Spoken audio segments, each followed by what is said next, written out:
Ini adalah HP yang punya fitur lengkap banget, nggak ada lawan. Nah, masalahnya, apakah kita butuh?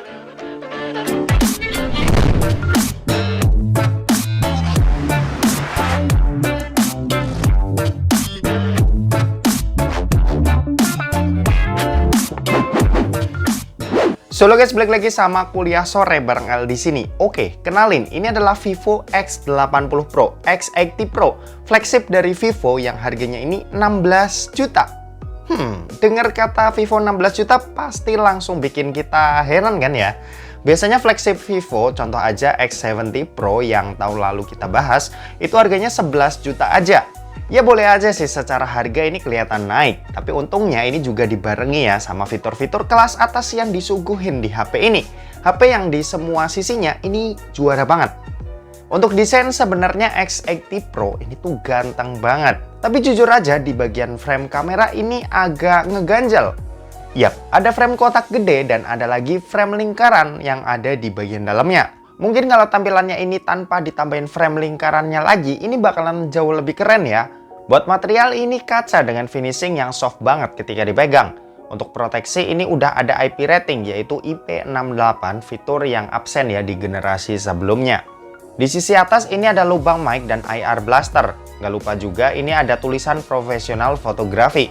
Di sisi kanan ini ada tombol volume dan tombol power. Di sisi kiri ini kosong, nggak ada apa-apa. Dan di bagian bawahnya ini ada SIM tray yang jenisnya dual SIM, mikrofon, lubang USB-C, dan grill speaker yang jenisnya ini stereo ya. Dimana speaker yang satu lagi ini jadi satu sama earpiece-nya.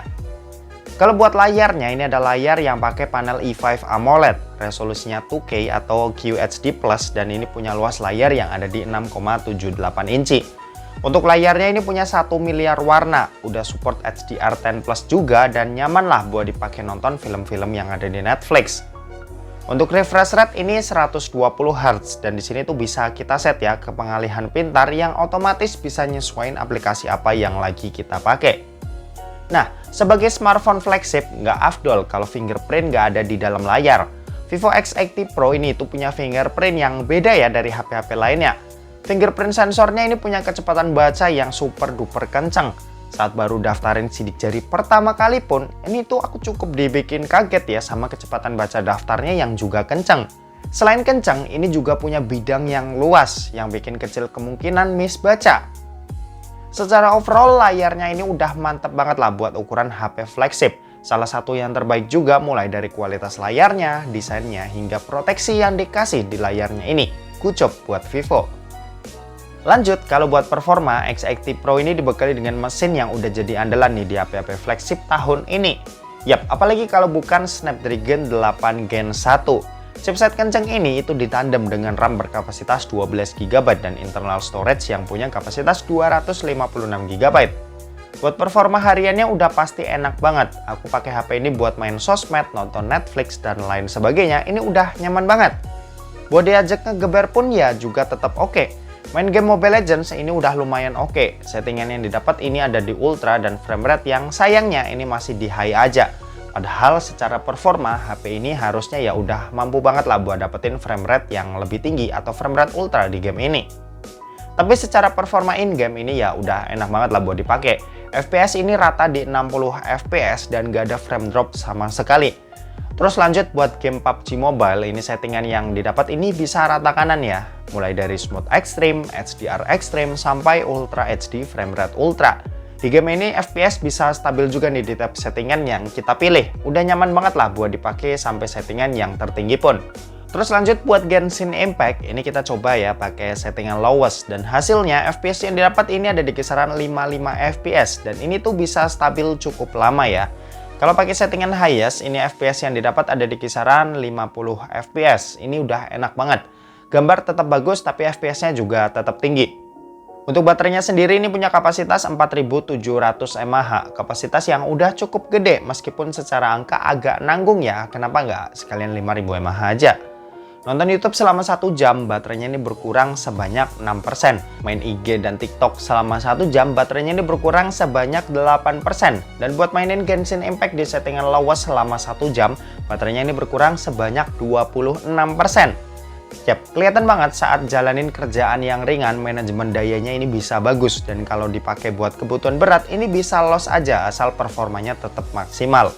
Buat kecepatan ngecas ini ada di 80 watt yang kenceng banget. Ngecas dari 0 sampai 100 ini butuh waktu sekitar 38 menit aja. Buat sistem operasi ini Vantage OS 12 ya, berbasis Android 12 yang tampilannya ini khas Vivo banget. Udah lebih cakep sih menurutku dibanding yang sebelum-sebelumnya. Oke, dan terakhir kita mau bahas soal kameranya. Jadi buat kamera Vivo X80 Pro ini tuh dibekali dengan setup 4 buah kamera, dimana semua kameranya ini benar-benar berguna. Ada kamera utama 50 megapiksel OIS, 8 megapiksel periskop 5 kali optikal yang juga OIS, terus 12 megapiksel 3 kali optikal yang pakai teknologi gimbal, dan 48 megapiksel ultrawide dengan lebar 114 derajat. Sementara itu buat di bagian depannya ini ada kamera yang punya resolusi 32 megapiksel. Buat kamera belakang ini masih sama ya dengan yang sebelum-sebelumnya, dimana ada kerjasama dengan Zesty Star Coating yang ngebuat hasil foto dari Vivo X80 Pro ini minim flare. Bisa kalian lihat aja kalau dibandingin dengan HP lain, dimana Vivo tuh bisa lebih ngeredus cahaya masuk ke lensa dan bisa bikin hasilnya ini lebih bersih. Buat hasil foto di kondisi siang hari ini udah cakep banget. Tiap lensa karakternya nggak beda jauh ya, dan ini tuh bisa bikin hasilnya sedep buat dipandang. Dynamic range ini luas, detailnya cakep, dan saturasinya juga aku suka nih, nggak berlebihan. Di sini ada juga Z-Color yang bikin hasil fotonya ini lebih natural lagi. Cuma menurutku ini terlalu pucat dan emang harus diedit lagi. Jadi aku pribadi ini lebih suka ya hasil yang normal-normal aja.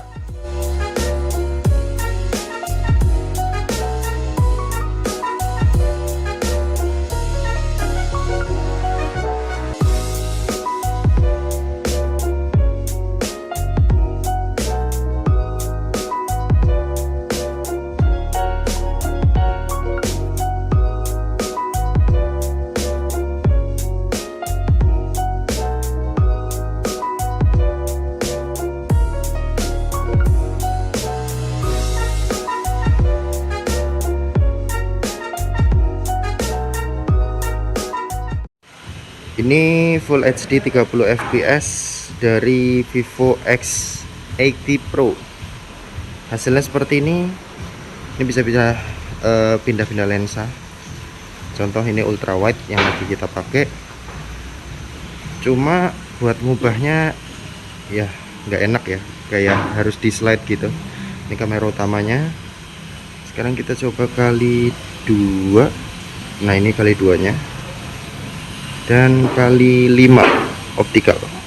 Oke, nah ini dia. Ini Full HD 60, tapi di video dikompres ke Full HD 30. Dan di sini kita nggak bisa pindah-pindah lensa ya, sayangnya. Coba kalau ke kali 2-nya digital atau optikal nih. Oh, ini digital ternyata. Jadi nggak pindah lensa ya. Cuma emang bisa ultrawide sama telenya sih, cuma ya harus dimatiin dulu. Oke, ini udah direkam ulang. Ini pakai ultrawide nya 1080-60. Hasilnya seperti ini. Ini udah dimatiin lagi, dan ini pakai 2 kali optikalnya yang ada fitur gimbal stabilization nya. Coba kita pakai. Ya stabil sih buat ukuran lensa zoom. Oke, ini 4K 30 fps nya. Ini posisinya sama kayak yang Full HD 60 tadi, nggak bisa pindah-pindah lensa ketika udah ngerekam. Oke, ini kamera utama.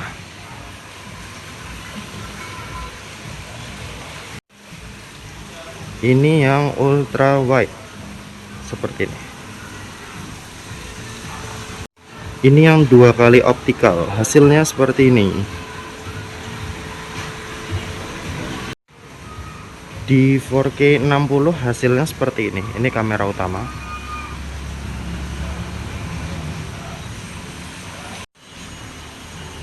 Kalau ini buat ultra wide nya hasilnya seperti ini. Dan ini buat yang 2 kali optikal seperti ini. di 1080p 60 ya. Ini cuma di mode ini aja, kita bisa pakai yang namanya fitur stabilisasi ultra. Hasilnya seperti ini.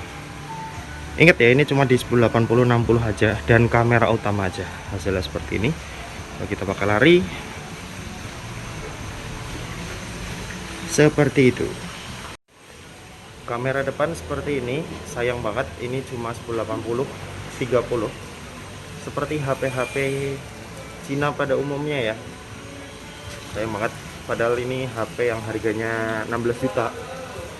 Aku sih berharap HP-HP Cina kedepannya ya, Vivo, Realme, Xiaomi, siapapun itu, Oppo, bisa ngasih perekaman yang lebih oke lagi dari sekedar Full HD 30. Oke, gitu aja. Kita balik ke studio. Kesimpulannya, Vivo X80 Pro ini sempurna banget nih sebagai flagship yang hadir ya di pertengahan tahun 2022 ini. Semua fitur ini ada dan lengkap, performa kenceng, kamera cakep, dan desainnya ini juga premium banget. Terima kasih buat yang udah nonton video ini. Jangan lupa buat like, komen, dan share juga ke teman-teman kalian supaya teman-teman kalian mendapatkan informasi yang bermanfaat dari kuliah sore. Oke, terima kasih buat yang udah nonton video ini sampai habis dan sampai jumpa di kuliah selanjutnya. Bye-bye.